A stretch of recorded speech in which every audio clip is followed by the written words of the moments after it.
Il faut que tu prophétises encore sur un grand nombre de peuples et de nations et de langues et de rois.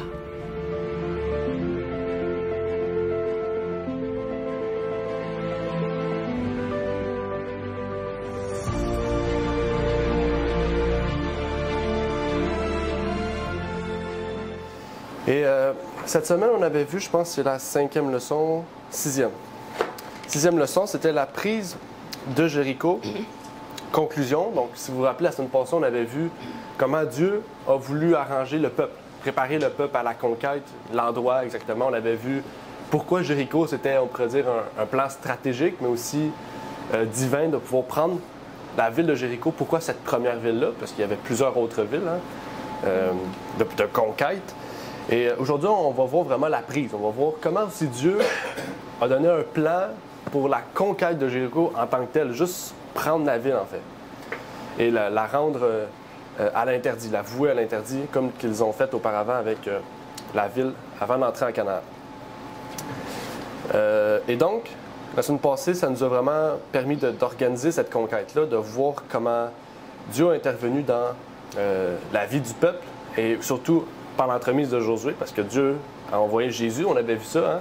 Jésus était venu voir Josué avec un épée à la main, puis Josué a dit « T'es de quel bord, toi? » Il était méchant ou gentil? Puis il a dit « Je suis le chef de l'armée de l'Éternel. » Puis là, Josué a compris, c'est à s'agenouiller. Puis si on se rappelle, c'est là qu'on a vu que c'était Jésus, en fait. Okay? Puis que l'Église adventiste actuelle dit que c'est Dieu qui était là. Parce que pour eux, Jésus, Dieu, c'est un peu la même idée, hein? C'est une idée similaire. Puis pourtant, donc face à ça, on n'a plus la comparaison entre Dieu, qui est Jésus.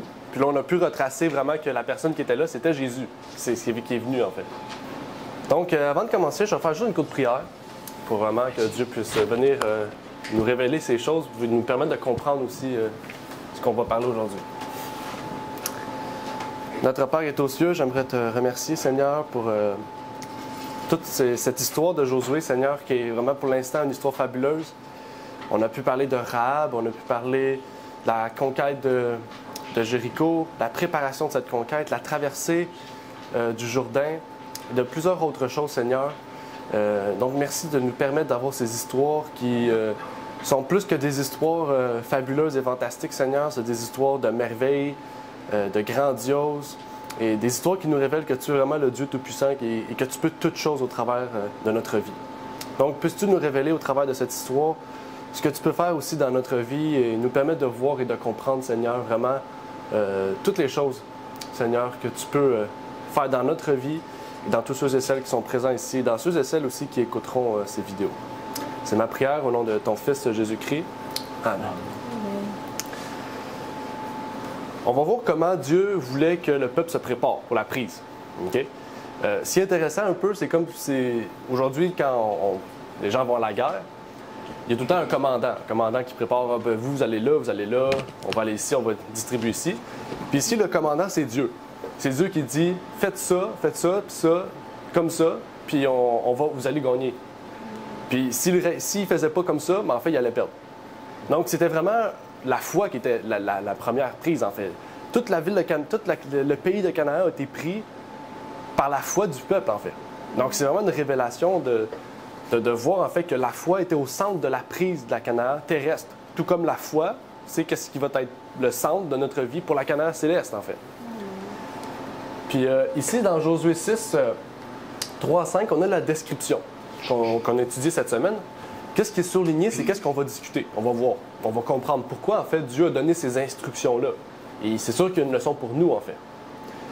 Et ça dit au verset 3, « Voici tous donc les hommes de guerre, faites le tour de la ville en tournant une fois autour d'elle. Tu feras ainsi pendant 6 jours, donc une semaine pratiquement, et 7 sacrificateurs porteront 7 corps de bélier devant l'arche. Mais le 7e jour, vous ferez le tour de la ville 7 fois. Et les sacrificateurs sonneront des corps. Et quand ils sonneront avec force de la corne de bélier, dès que vous entendrez le son du corps, tout le peuple jettera de grands cris. Alors la muraille de la ville tombera sous elle-même et le peuple montera chacun devant soi. » On peut dire que c'est un peu spécial comme procédure de combat.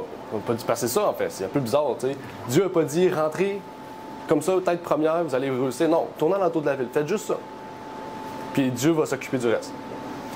Puis, la semaine passée, on avait parlé un peu de comment était construit Jéricho. Puis là, j'ai fouillé un peu. J'ai dit, il devrait avoir une image, une reconstitution de la ville. Puis, c'est comme ça qu'était faite la ville. C'est pour ça que c'était une ville qui était infranchissable, en fait. Il y avait déjà 2 murailles qui étaient presque 12 à 15 pieds de haut. Puis, comme on voit, Rahab aurait vécu ici à peu près, là, dans, peut-être pas ici, mais je veux dire, entre les deux murailles. OK?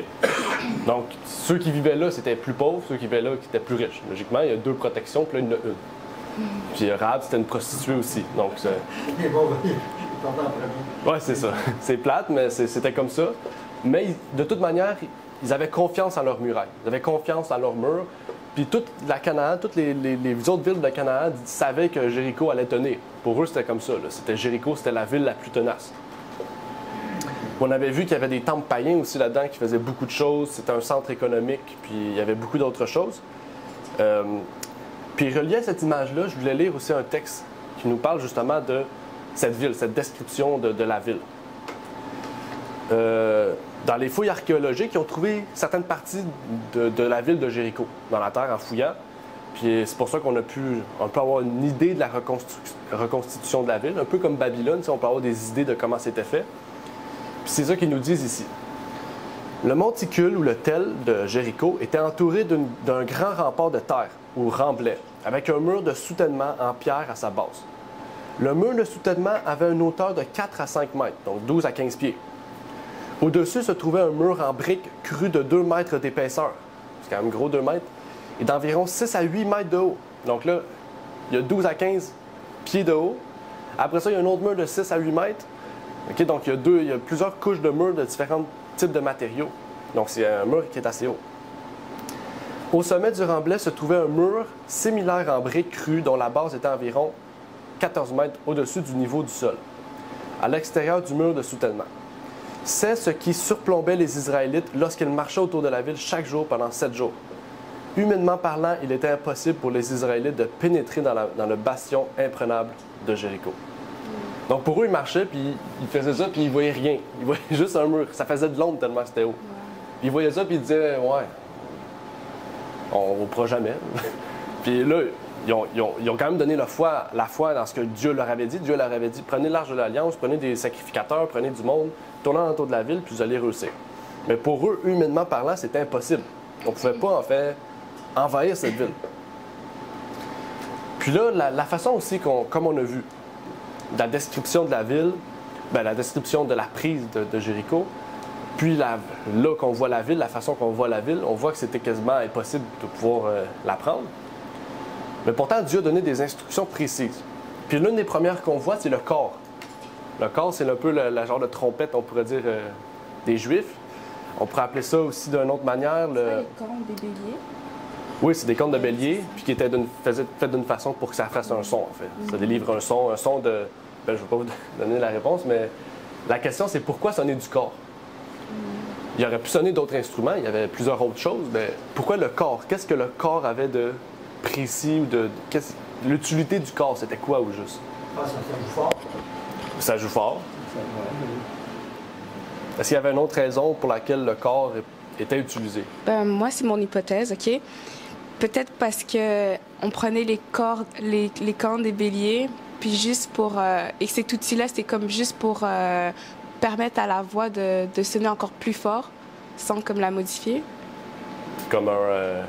Comme un haut-parleur. Ouais, haut-parleur, ouais. OK. Le haut-parleur de l'ancien temps? Est-ce qu'il y avait une autre raison qu'il pourrait y avoir?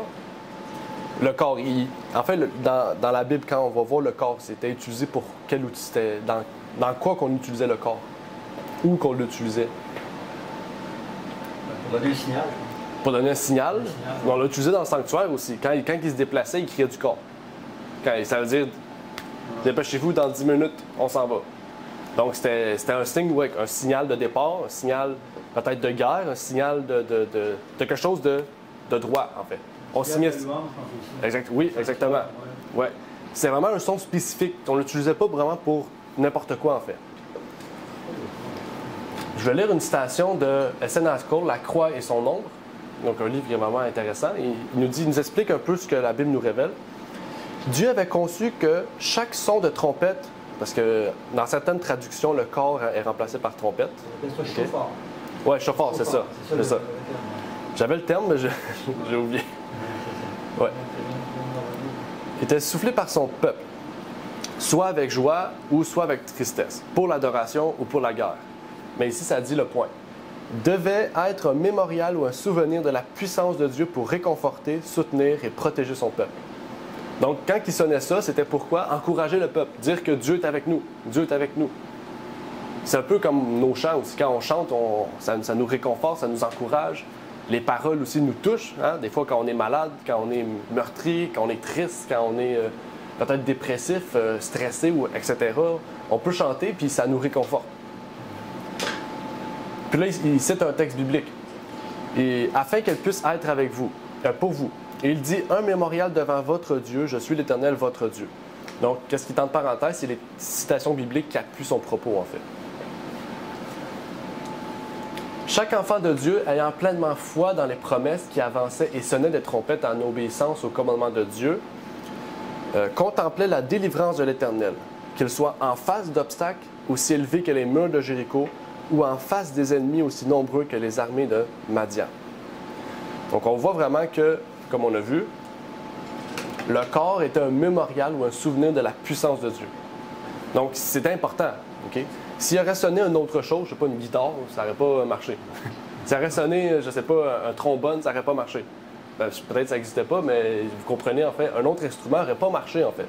Ça n'aurait pas donné la force nécessaire pour marcher pendant 7 jours. Puis vous avez vu, la ville était quand même assez grosse, là. Puis c'est une fois par jour, puis la 7e jour, c'est 7 fois. Ouais, ça en fait des marches. Mais je ne sais pas s'il y a d'autres instruments avant comme tel dans ce temps-là qui existaient. Oui, c'est ça, aussi. Parce que c'était la cause du trompette d'un animal qui était sonné 10 jours avant les jours des expiations, couronnement d'un roi, dans les combats.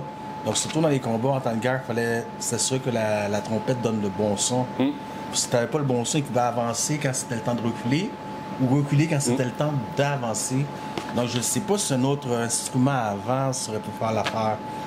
Moi, personnellement, j'en connais pas dans le temps biblique, à part la trompette. Ça, je connais la flûte, les autres sont venus après. Puis il faut dire aussi, le chauffard, ben, c'est pas comme les trompettes qu'on a aujourd'hui. Hein? Parce que les trompettes qu'on a aujourd'hui, il y a des valves pour faire différents sons. C'était un peu... Les trompettes qu'on a aujourd'hui, c'est utilisé pour du divertissement. Parce que là, c'est utilisé comme information, pour donner une information au peuple. Donc, je ne sais pas si c'est un autre instrument avant. J'ai de la misère à concevoir un autre instrument avant que ça. Oui, exactement. Ben, c'est vrai, c'est vrai. Parce qu'on connaît la harpe, David jouait de la harpe. Il y a l'instrument à cordes, on peut dire. Il y en avait plusieurs. Mais c'est vrai que l'instrument avant, dans la Bible, on n'en parle pas. Non, pas beaucoup à part de celle-là, j'en connais pas. Puis même celle-là aussi, tu as parlé d'un bon point, c'est qu'aujourd'hui, on a des boutons, on a les accords. Eux, il n'y avait pas d'accord, c'est vraiment la voix qui produisait un son différent. Fait qu'il y avait quand même sûrement une formation aussi pour produire les bons sons aussi. Puis ça, c'est un fait intéressant, oui. Bon, c'est un bon point que Jacques nous parle ici. Puis l'autre instrument qu'il y avait, c'était la voix. Oui, bien sûr. Ben oui, c'est vrai. C'est sûr qu'on va le voir aussi plus loin. Oui, c'est vrai. On va en parler plus loin. On va y arriver. Puis... le deuxième point, c'est ça, c'est qu'il y a beaucoup de 7. Les chiffres sont importants sur Dieu. Beaucoup de 7. 7 jours, 7 fois 7 jours. Je ne sais pas s'il y avait 7 sacrificateurs, la Bible ne le dit pas, mais ça ne m'étonnerait pas, dans le sens qu'il y aurait beaucoup de 7. Puis,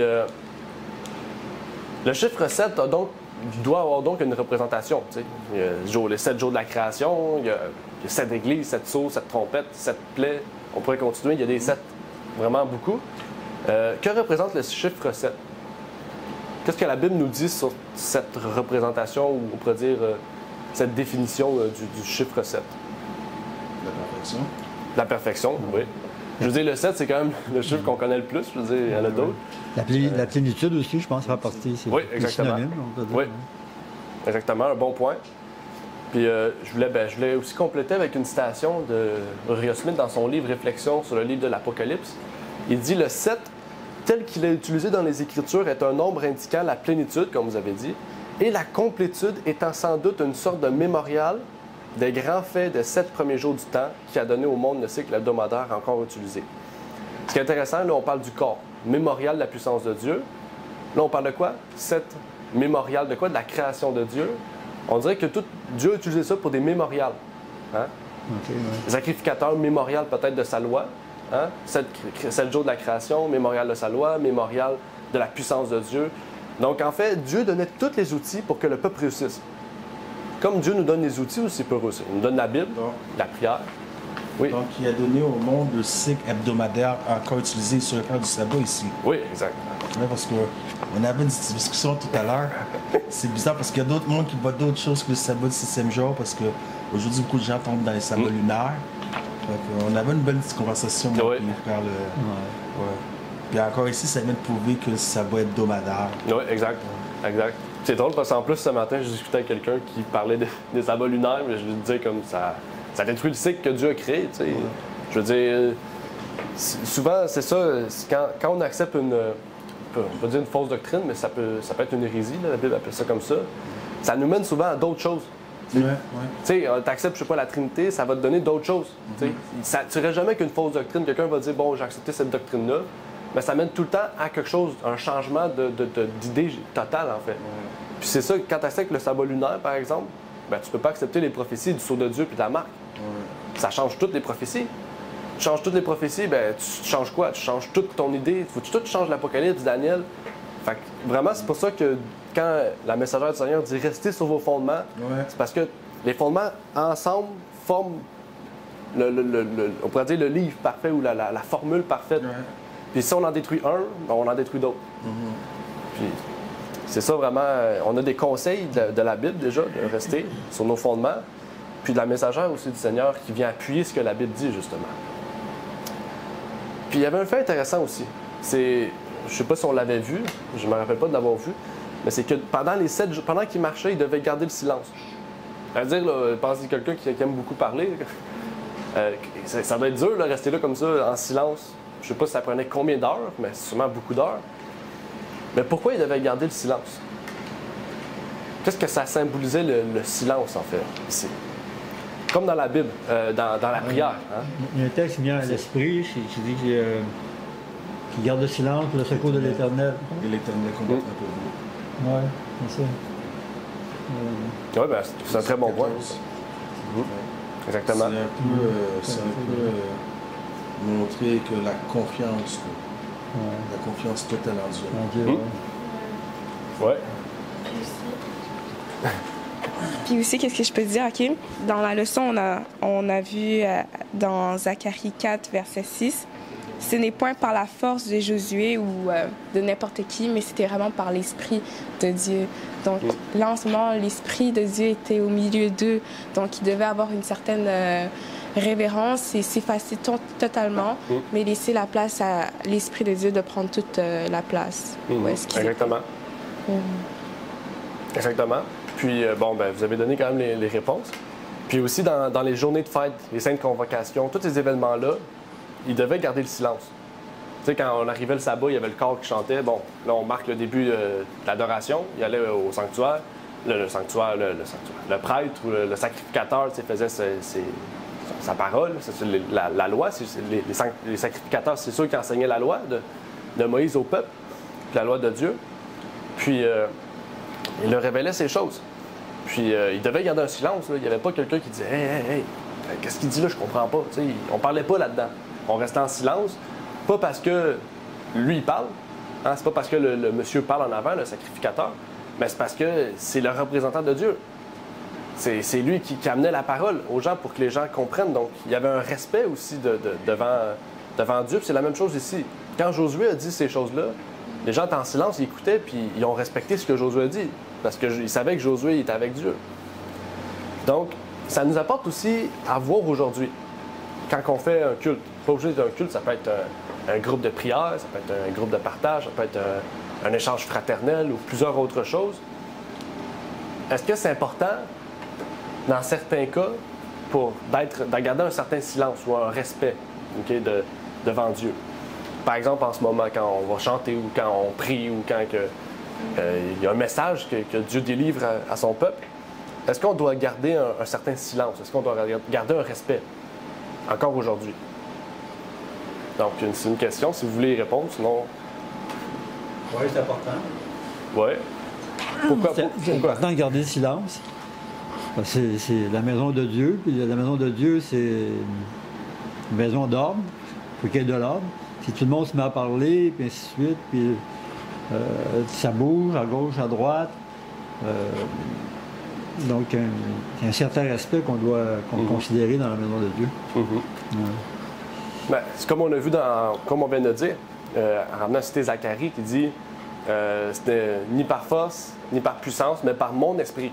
Ouais. Donc, garder le silence, pourquoi? Parce que Dieu était là. C'est Dieu qui allait faire tomber les murs.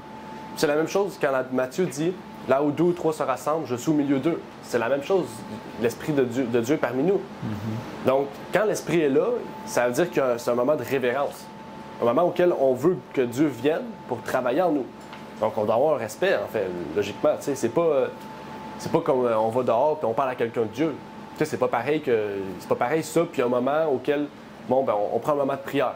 On garde une révérence, un respect, puis on veut que vraiment que tout ce qu'on fait soit agréé par Dieu. Donc, c'est la même chose qu'on retrouve dans l'Ancienne Alliance, dans le sanctuaire, on le retrouve aujourd'hui au sein du peuple de Dieu. C'est pas dans le bâtiment, c'est pas parce qu'il y a une église physique avec des pierres que là, l'Esprit est. Non. S'il n'y a pas personne dedans, l'Esprit ne sera pas là. Mais si on est dedans, les gens sont dedans, puis qu'ils prient, c'est à cause de ces gens-là que l'Esprit vient. OK?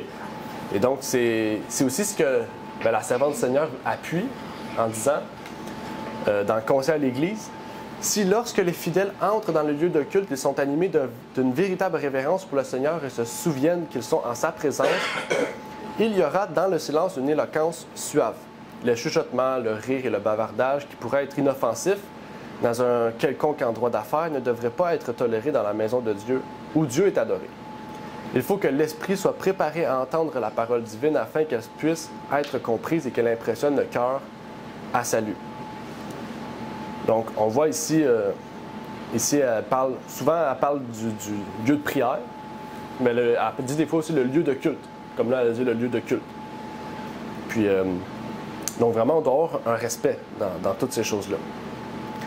Donc, comme on voit, la leçon nous montrait la destruction des murs. Okay? Là, on a vu, il tournait alentour, 7e jour, il y avait le corps, puis la 7e fois qu'il tournait, le corps criait, puis les gens devaient crier, puis les murs devaient tomber.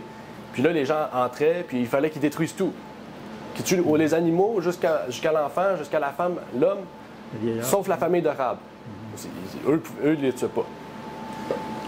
Et là, ils vouaient la ville à l'interdit. Qu'est-ce que ça veut dire, vouer à l'interdit? C'est un mot qu'on entend, surtout dans Josué, on l'entend à plusieurs reprises. Vouer à l'interdit, vouer à l'interdit. Ça veut dire quoi, vouer à l'interdit? J'ai entendu genre. C'est la destruction totale. Exactement, destruction totale. Dû à quoi? Parce que la ville a dépassé une certaine abomination que Dieu ne tolère pas. Donc, il faut faire la destruction totale. Mais en faisant la destruction totale, il faut tenir compte de ce qu'on appelle en anglais honor killing. Parce que c'est aussi un problème que dans certaines doctrines, dans certaines dominations, que Dieu ne tue pas. Donc, en tenant compte du honor killing, excusez, je ne sais pas comment dire en français, le meurtre d'honneur, on peut dire parce qu'il y a des petits-enfants, puis on dit, ben Dieu ne va pas permettre, quand il dit détruire toute la ville, Dieu ne va pas permettre qu'un petit enfant innocent, 3-4 mois, je ne peux pas le tuer. Et quand Dieu dit, c'est interdit, il faut tout tuer, il faut tout raser. Pourquoi que le honor killing, le meurtre par honneur est dangereux? Parce que cet enfant-là, il va grandir. Il va arriver à 20, 30 ans dans la prime de l'âge, puis toi, tu vas avoir 70, 75 ans, tu vas être faible, puis il va revenir, puis il va te tuer. Donc, l'Éternel, il prévoit des choses comme ça. Il dit raser tout, les femmes, les enfants, et il est sans pitié. C'est comme un peu dans Ézéchiel 9, sans pitié. Exactement. Bon, on va en parler la semaine prochaine parce que c'est à quand, justement. Ah ouais. On va directement en parler, plus en détail. Donc, Jacques nous a un peu spoilé la semaine prochaine. Mais c'est pas grave, on va pouvoir en partager encore plus. Mais exactement, Jéricho, déjà, c'était une ville qui avait des temples païens. Là. Je veux dire, ils faisaient sûrement des sacrifices d'enfants aussi. Souvent, ouais. Donc, Dieu agréait-tu ça? Non. Tu sais, eux-mêmes tuaient leurs propres enfants pour leur Dieu. Puis Dieu, il faisait pas cela parce qu'il voulait. il faisait ça parce qu'il en a horreur le péché. Puis parce qu'il en a horreur le péché, bien, comme Jacques a dit, il devait tuer tout parce qu'en fait, les enfants ils vont grandir, ils vont vouloir prendre leur revanche. Puis en plus, ils vont refaire ce que les parents ont fait, donc revenir avec le péché. Puis on voit ce que Dieu avait dit. Dieu avait dit, je ne détruirai plus la terre par l'eau. Puis il ne peut pas la détruire par le feu parce qu'il peut pas. Ben, il l'a fait par Sodome et Gomorrhe. Mais je veux dire, Dieu, quand il détruit, c'est pas parce qu'il le veut, c'est à cause du péché. Donc, c'est une leçon pour nous, en fait, parce que Dieu ne nous détruit pas aujourd'hui, parce qu'on est sous la grâce. Puis là, on dit, ben, on n'a plus besoin de la loi. Mais la Bible dit qu'il va nous détruire un jour, si on ne le suit pas. Si on dit on est sous la grâce puis on reste sous le péché, comme Paul dit, Paul se battait pour quasiment arracher sa chair. Hein? C'est pour vous dire qu'il menait un combat actif contre Satan. Nous aussi, on doit mener ce combat actif-là. Puis c'est un peu la même chose. On doit détruire notre Jéricho, détruire notre mur, notre cœur de pierre, là, puis laisser Christ entrer en nous. Puis là, Christ va pouvoir nous changer, puis il va dire, mais qu'il revienne, ben toi, tu viens avec moi. C'est comme ça que Jésus travaille. Dieu, il voulait pas. Même, regardez, Dieu a permis qu'il tourne alentour 7 fois de la ville. Ça veut dire qu'il y aurait des gens qui n'auraient pas accepté. Il a laissé 7 jours. Combien de jours qu'il a laissé Noé dans l'arche? 7 jours. Même chose. Dieu laisse tout le temps un temps aux gens de se repentir. Et Dieu, quand il dit « c'en est fait », c'en est fait. Puis c'est ça qu'il va dire à la fin, hein, les plaies. C'en est fait. Vraiment, Dieu laisse une chance à tout le monde. Puis dans 2 Pierre 2, je vais donner la réponse. Ben, aujourd'hui, est-ce qu'on peut être voué à l'interdit? Ben, ça revient à ce qu'on parlait. Dans 2 Pierre 2, verset 14, ils ont les yeux pleins d'adultère et qui ne cessent de pécher. Ils amorcent les âmes mal affermies. Ils ont le cœur exercé à l'avarice. Ce sont des enfants de malédiction. Donc, Pierre nous avertit aussi de ce qui peut nous arriver aujourd'hui. Hein? Ça dit, ils ont les yeux pleins d'adultère et qui ne cessent de pécher. Donc, vraiment dire qu'on vit sous la grâce et qu'on peut faire tout ce qu'on veut parce que maintenant, ben, on est sauvé d'une manière ou d'une autre. Ben, en fait, ce que Pierre dit, il vient condamner un peu ce que ces gens-là affirment. Donc, en fait, à cause du péché, on est tous voués à l'interdit, mais par le Christ, en fait, il nous voue plus à l'interdit quand on l'accepte. C'est pour ça, en fait, que Hébreux 2 dit quoi? Il dit que les anges travaillent à ceux qui ont héritage du salut. Hein? Ceux qui ont agréé le salut en Christ, bien, les anges travaillent pour eux. Et le peuple a respecté en tout point à l'époque de Josué. Josué a même gagné en réputation. Les autres villes ont encore plus craint. Parce que là, ils se sont dit, ici, ils ont battu Jéricho, qui est une ville assez renforcée, assez puissante, impossible à vue d'homme. C'est sûr que nous, ben, on est fini. Mais pourtant, ils ne se sont pas repentis. À ce qu'on va voir, ils ne se sont pas repentis. Donc, vraiment. On perd contre une petite ville. Aïe. Exactement. C'est ça, c'est le meilleur exemple de vouer par interdit. Ouais. Ouais. Exactement. C'était quand même impressif. Jéricho, c'est très impressif comme village. Ben oui. C'est vrai. Ben, quand j'ai vu, j'ai dit, ouais, c'est vrai que un païen qui voit ça puis dit comment ils ont fait pour battre ça. Puis en plus, ils tournaient alentour de la ville. T'sais. Ils sont même pas battus physiquement. Il n'y a aucune personne qui a sorti une arme. Là. Ils ont juste marché. Puis ils arrivent à Haï, ils perdent. Ouais. Exactement. Et Dieu nous donne des armes aussi. Comme eux avaient des armes, il y avait des vraies armes, mais il y avait le sanctuaire, parce qu'il y avait des sacrificateurs. Dieu nous donne des armes aussi. Hein? Parce que regardez, Jésus, la façon qu'il était venu avec une épée. C'est-à-dire que Jésus avait préparé son armée d'anges hein, pour se battre. Donc Dieu nous envoie ses anges, bien sûr, pour nous aider à vaincre le péché, à vaincre nos tentations. Mais il nous a donné des armes. Quelles sont les armes qu'il nous a données? Ce ne sont pas des armes charnelles, déjà, ça vous aide. Mais Dieu nous a donné des armes. Il y a un texte dans la Bible. J'en voyais un. Oui, c'est... Un, parce que les autres, c'est toutes des... Un arme, c'est comme offensif, les autres, c'est défensif. Ouais. Toutes les autres, le casque du salut, c'est offensif. Le soulier qui procure le zèle de l'évangile, c'est offensif. La seule arme, c'est l'épée. L'épée du salut. Exactement. Je ne vois pas s'il t'en voit d'autres. Non, ben c'est exactement. On peut dire l'armure. L'armure est un moyen de se préparer à la guerre, on peut dire. Mais c'est défensif. Exactement. Ouais. Mais exactement, Éphésiens 6. Puis c'est la seule place où on trouve, on pourrait dire, cette unité là, d'esprit où on parle d'une armure complète. Sûrement que Paul aussi faisait allusion à l'époque romaine aussi. Les Romains portaient une armure. Si on serait là aujourd'hui, il aurait sûrement peut-être pas dit prenez votre fusil. Je pense pas qu'il aurait dit ça. Mais c'est pour vous donner une idée que le côté historique a aussi affecté la pensée de Paul dans sa transmission de message. Mais j'aimerais lire ce passage parce que j'aime beaucoup ce texte d'Éphésiens. Il dit « Au reste, mes frères, fortifiez-vous dans le Seigneur et par sa force toute puissante. » Ce qui est intéressant. En quoi Rahab a cru? Qu'est-ce qui était la base du fait que Rahab a été sauvé? Sa foi. Sa foi, c'est en quoi? Elle a dit « Je reconnais Dieu comme étant tout-puissant. » C'est ça qu'elle a dit. Hein?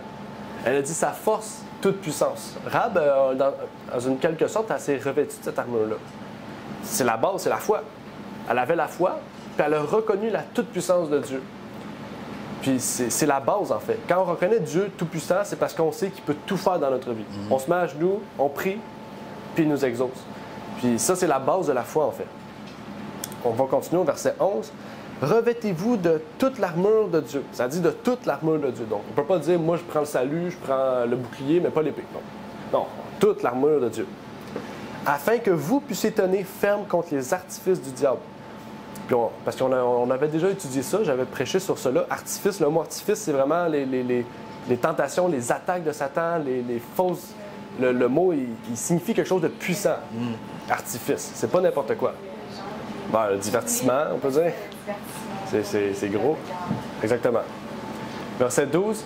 Car ce n'est pas contre la chair et le sang que nous avons à combattre, mais contre les principautés, contre les puissances, contre les princes des ténèbres de ce siècle, contre les puissances spirituelles de la méchanceté dans les lieux célestes. Donc, vraiment, ici, Paul, il nous montre que, un peu comme le livre d'Ellen White, La tragédie des siècles, ça s'appelait pas comme ça. Moi, j'aimais mieux l'ancien titre, là, La grande controverse contre Christ et ses anges, et Satan et ses anges. Le livre est assez complet. Il est long, mais il est complet, en fait. Hein? C'est un combat spirituel. Donc, quand on lit le livre, on se remet dans l'idée que le combat est spirituel. Puis c'est vraiment, quand on se met ça dans l'idée, puis qu'on lit La tragédie des siècles, c'est un tout autre livre, en fait. Là. Ça prend une autre idée, une autre lecture, une autre perspective plus puissante encore. Ça nous mène à l'appel du jour. Dieu a un appel pour nous aujourd'hui. C'est sûr, sinon on ne prendrait pas le temps de l'étudier, mais en prenant le temps d'étudier, on voit qu'il y a un appel. Il nous invite à avoir foi en lui, foi en sa toute-puissance. Car c'est en lui que nous pouvons avoir les armes pour vaincre tout ennemi sur terre, mais aussi tout ennemi spirituel. Et donc, la même chose que Dieu a donné toutes les armes à Josué et au peuple pour vaincre Jéricho, Dieu nous donne toutes les armes pour qu'on puisse vaincre les ennemis, on a dit les puissances invisibles, les puissances des princes des ténèbres. Dieu nous a donné toutes les armes pour qu'on puisse vaincre, pour qu'on puisse avoir la victoire. Et c'est pour ça qu'en tant que chrétien, on peut dire « j'ai déjà la victoire ». On a déjà la victoire. Jésus a remporté. Satan, il sait qu'il a déjà perdu. C'est pour ça qu'il s'achante. Il s'achante autant que ça. Puis ça me fait penser à un livre aussi qu'on a en bas. C'est le livre, comment il s'appelait, Le cheval de Troie moderne. Peut-être que vous l'avez lu, mais dans Le cheval de Troie moderne, ça nous révèle l'acharnement de Satan sur ceux qui veulent garder des principes chrétiens. Hein? Surtout dans la famille, dans l'éducation. Satan, il s'attaque via la télé, via les réseaux sociaux, via Internet, via tout le divertissement. Satan entre par cela pour détruire la famille de l'intérieur. C'est comme ça Satan travaille. Puis on voit l'acharnement qu'il fait. Hein? Parce qu'avant, il persécutait les gens, il les tuait. Après ça, il a détruit les doctrines avec l'Église catholique. Mais là, il s'est dit, ça ne va pas assez fort. On va rentrer directement chez eux. Puis c'est ça le cheval de Troie. Le cheval de Troie, si vous vous rappelez de l'histoire, il avait vu un grand cheval, ils ont dit « Oh, wow! On a un nouveau Dieu! » Ils l'ont fait rentrer, puis dedans, ce cheval-là, il y avait 300 soldats. C'est comme ça que Troie, c'est comme ça que... Ouais, Sparte, exactement. Puis Sparte a perdu comme ça. Puis Satan fait la même chose. Il rentre dans le milieu familial, puis là, il détruit la famille. C'est comme ça qu'il gagne. Puis ce livre-là nous avertit de comment, en fait, ne pas laisser Satan entrer dans la famille. Puis aujourd'hui, c'est très important, en fait, parce que les familles, on le voit avec le COVID, avec tout ce qui se passe, on voit que tout est détruit, les tragédies qu'il y a eu à Laval dans les derniers jours, les dernières semaines. C'est vraiment, on voit que Satan s'acharne sur les gens. Puis il nous appelle vraiment à nous préparer, à amener les autres aussi à voir ces choses. Hein? On a un message aussi à proclamer aux captifs. Donc, est-ce qu'il y avait des questions, des commentaires ou en lien avec Jéricho? la prise de Jéricho? Moi, j'ai un commentaire. Lorsque le chef de l'armée de l'Éternel est apparu à Josué, avec son épée, mais il n'était pas tout seul. Il y avait son armée angélique qui était derrière lui, qu'on ne voyait pas, que Josué ne voyait pas. Donc, on m'a dit que s'il s'est présenté à Josué, c'est parce que c'est lui qui allait combattre contre Jéricho. Puis les forces ennemies, Satan, il a provoqué... c'est sûr que c'est le chef, Satan, c'est le chef des gens de Jéricho. C'est certain. Donc, c'est ça, le chef de l'armée de l'Éternel a combattu avec ses anges pour vraiment détruire les... il veut pas qu'on reste seul non plus. Il veut pas qu'on fasse... il faut qu'on fasse confiance à Dieu, mais il ne faut pas qu'on reste inactif aussi à travers tout ça. Donc, les murailles sont descendues, puis là, c'est là qu'ils sont rentrés dans Jéricho, puis ils ont détruit tout le monde, finalement. Même les bêtes, on dit, hein? Oui. Même les bêtes. Animaux, ouais. La seule chose qu'ils ont pris, c'est la question que je veux poser aussi, là.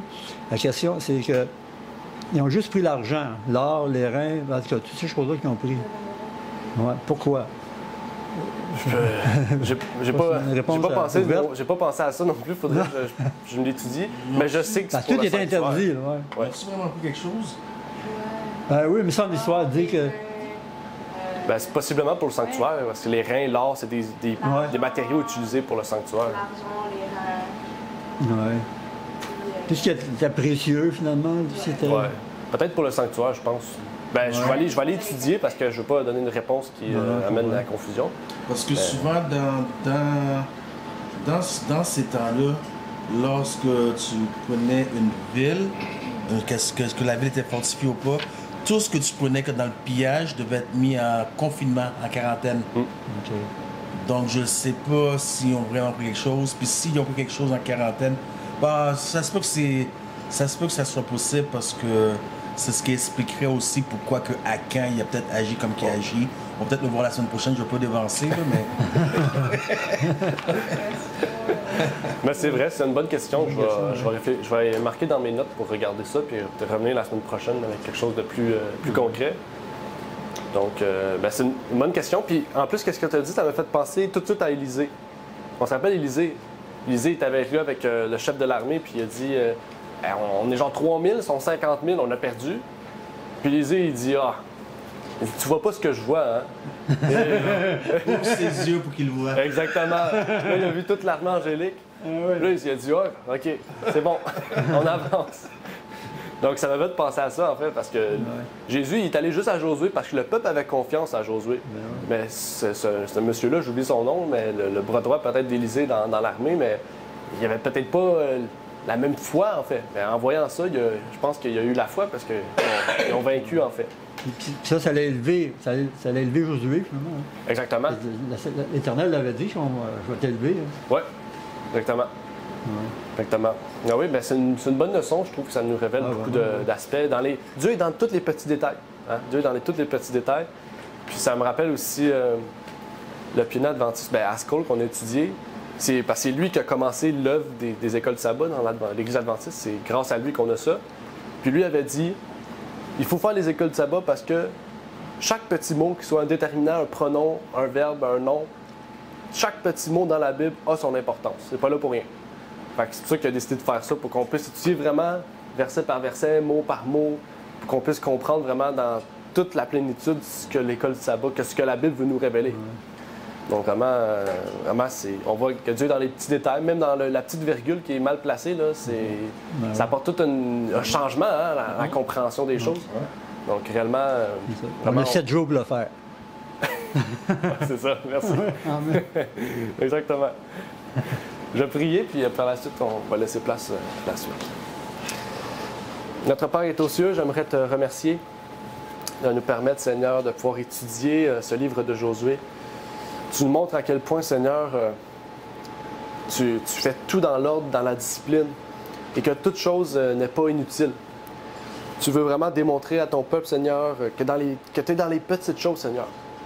Autant le moment auquel on doit faire le son exact, la vitesse, la distance entre différentes choses, Seigneur. Tu es vraiment dans toutes les petites choses. Et ça nous révèle aussi que tu veux aussi faire de petites choses dans notre vie pour nous amener par la suite à faire de grandes choses. Donc, puisses-tu réellement toucher chacun des cœurs de ceux et celles qui sont présents, ceux et celles peut-être qui n'ont pas pu venir dû à d'autres situations ou à des choses qui nous étaient hors de contrôle, Seigneur. Que tu puisses nous permettre aussi, Seigneur, d'avoir la même foi que Josué, que le peuple avait à ce moment-ci, Seigneur, pour pouvoir vaincre toutes les choses qui arrivent dans notre monde, qui arrivent dans notre vie aussi. Et que tu puisses donc nous donner non seulement la foi, mais aussi une parfaite espérance dans ton retour, Seigneur, parce que tout ce que nous faisons, c'est pour vraiment faire en sorte que ton peuple puisse être prêt à avancer par la foi et par la puissance d'Élie, Seigneur, comme tu as promis dans Malachie, dans Zacharie. Peux-tu donc nous bénir, nous exhorter? C'est ma prière au nom de ton Fils Jésus-Christ. Amen. Merci d'avoir écouté cette vidéo. Si vous désirez rejoindre l'œuvre au Québec, veuillez nous contacter par email à asjh1889 de Terrebonne @gmail.com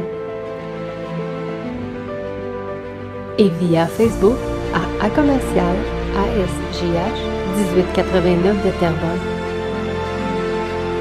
Merci à vous et que Dieu vous bénisse.